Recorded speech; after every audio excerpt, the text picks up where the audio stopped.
কৌতুক ভাদাইমা অভিনেতা রবি চিঙ্কু আর আমাদের মাঝে নেই। আর বলার কিছু নাই।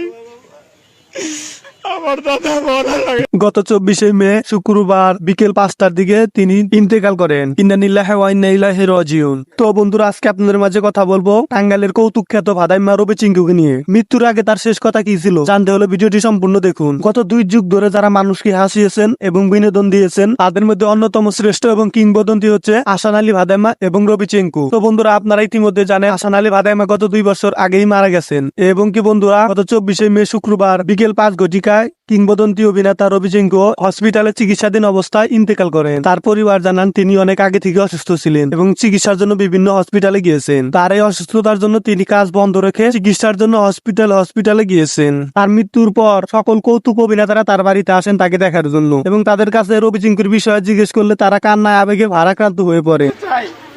আমরা যারা মিডিয়া জগতে আছি, আমরা দেখি 4 স্টলে গেলে একজনের জন্য একজন জান দেয়। সবাই বাগানে আর কিছু বলার নাই।